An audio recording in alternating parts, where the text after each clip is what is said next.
Hi, everyone. It's Mrs. Linehan, and I just want to go over a quick overview of the week.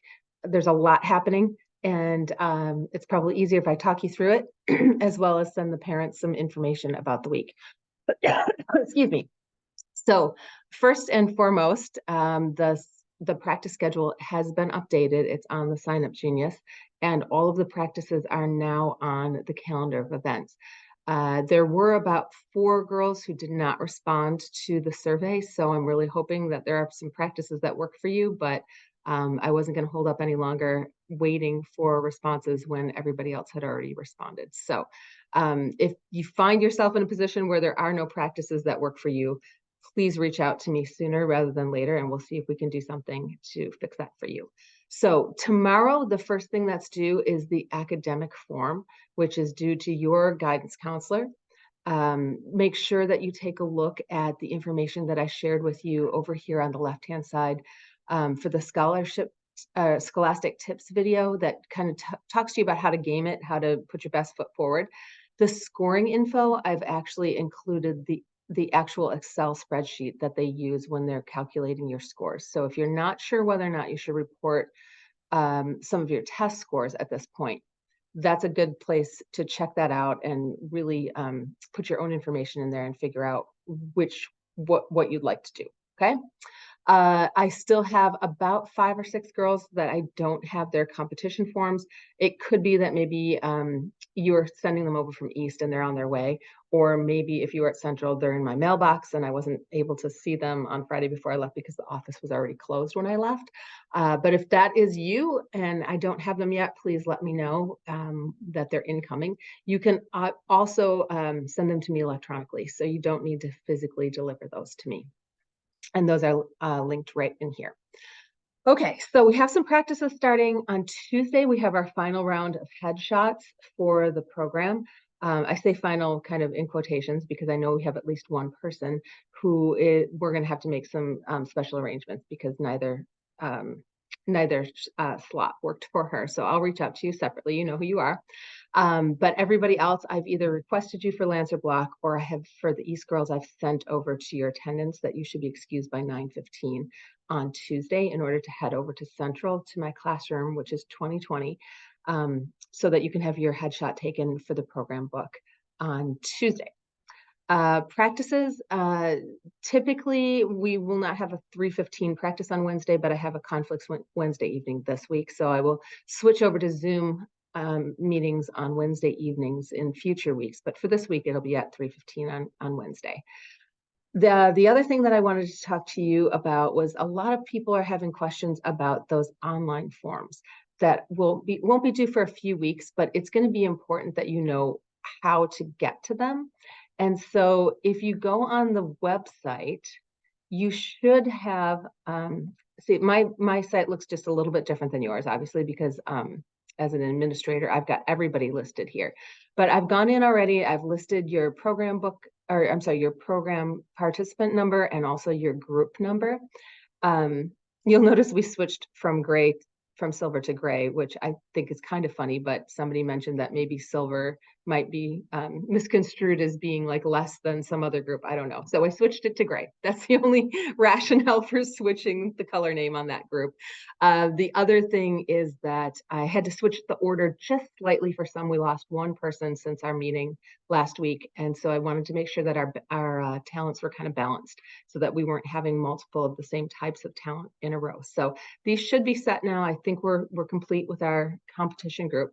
So you'll see, let's say we look at Savani because she doesn't have much in here yet, so I won't be revealing anything critical here. But if you click on details for your name, you should have all of those different categories that you could be filling in. And so when you come down here, you can put in your siblings, all these kinds of things, historical person who interests you, favorite musician, that sort of thing. In order to do that, you just click on this little button up here, the edit button, and then make sure that you hit save at the very end. If you make any changes of the app. Oh, I'm sorry. Actually, there'll be a little check mark up here, if I remember correctly. You can click on the green check mark to show that you've made changes to make sure that they save. Okay, so that's where all of those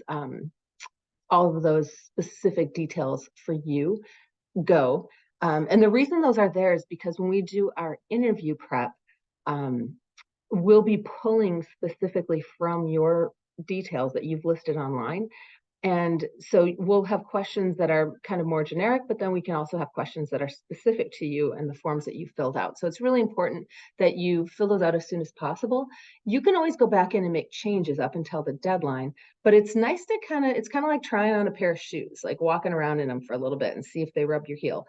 Um, if you have those filled in and you have some practice questions based on the things that you have in there, you might be like, actually, I don't think I really do want to talk about so and so or about that movie if they were to ask me. So I think I'm going to switch it up.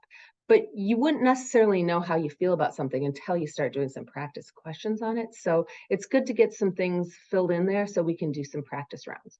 Then the next thing I want to show you is that we actually have the practice questions linked right here. These sample interview questions are linked there. Those are all of the questions that anybody has ever been asked at our local program that the girls could remember when they came out of the actual interview. So it's a long list. Some of them are more specific to the individual and some of them are more generic. So take a look at those, have some fun with it, play around with it over Thanksgiving with your family, your friends, and have some fun conversations, because this is really a growth opportunity just to get to know yourself and to be able to articulate how you feel about certain things. So that's a really good way to practice getting ready for the interview and feeling comfortable with that. All right, the next thing that I want to talk about is the fundraising efforts.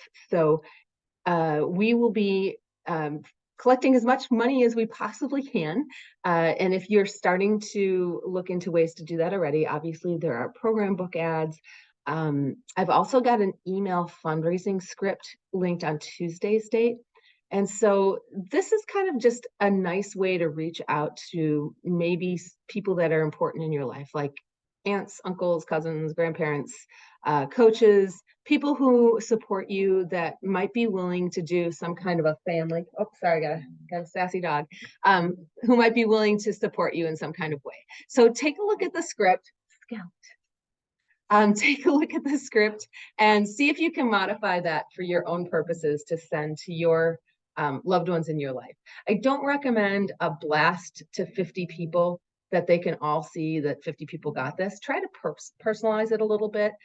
Sometimes if you group them together in like-minded categories, like maybe all your aunts together in one, maybe your former coaches in one, they're more likely to respond if they see that they're a smaller group and they've been carefully selected. And then they can also see, oh, so-and-so is doing it. So, what do they do? I'll do the same thing. And so this is an email script that you can customize, use it for your own purposes. I've used it both for my daughter when she was in this program, and also when I used to run Mr. BC. My son pulled in a lot of ads using this for Mr. BC. So you can use your program book picture to send along with the email to let them know what this is all about, give them some details about it. So I recommend sending that out before the holidays, before everybody's budget is kind of blown on the holidays. Maybe you can get some ads based on that. Then I think the only other thing I wanted to touch base on today was the Lou Malnati's fundraiser, which is open and ready to go. And this year, you will collect the money from whoever you're selling the coupons. They're coupons for frozen pizzas that are $15 for the coupon. For every coupon that you sell, you get $5 of benefit in your fundraising. And so the only thing that you have to do is collect the money from them and then distribute the coupon to them. And then they pick up the actual pizza at Lou Malnati's whenever it's convenient for them, when they take the coupon in with them. You will need to, if you sell these, you will need to make one purchase on RevTrack, which is our way of collecting money at Elm Grove schools now. So you will need to pool that money together and maybe ask your parents to put it into one deposit for their account if they're going to make the final payment. But one final payment goes into RevTrack for however many that you sell. And it usually takes about 2 weeks before we get the coupons. So that's a really nice holiday gift to be able to give to coaches and mentors and tutors, whatever. Okay, I think then the only other thing that I wanted to touch base on today, if I'm remembering correctly, is about the fitness t-shirts. So you don't need to necessarily put in, you won't be prompted to put in your color group or number. I'll take care of all of those details, but to order the actual fitness t-shirt, that is going to be on the left-hand side here, the fitness t-shirt order form. If you click on that, it will take you to the Elm Brook Schools RevTrack page for the t-shirt. So you're just picking your size and paying for your fitness t-shirt there. And so you'll get a t-shirt that has your name on the back, and I will send out a survey that asks for your specific, how exactly, if you're going to go by a nickname, or, it should be whatever you want the judges to call you. It shouldn't just be a random fun name. It should be something, if you like, if you always go by Cece, for example, if that's what you want on your shirt, then you should put that on the form. All right, I think that's all I have for you today. So if you have any questions about anything, let me know. Oh, one last thing, the fitness videos are coming. They're doing a little switcheroo with the music, but the routine is choreographed. And so we should have those fitness videos any day now so that I can share them with you. So practice is starting this week. Hopefully we'll have some fitness to be able to practice together. If not, we'll just get started on our interview prep this week. As far as practices go, you do need to sign up on the Sign Up Genius. I will make the call by noon each day. If we have at least 3 people signed up for a practice, it's a go. We will have practice that day. If I do not have 3 people out of 26 signed up for a practice on any given day, that's really not worth my time. So at least 3 people have to be signed up by noon on the day of the practice. You're always welcome to join us if the practice is a go and it turns out that you can come, but we have to have at least 3 signed up in order to have practice. Okay, that's all I know for now. So have a great Sunday, everybody, and I will talk with you all soon.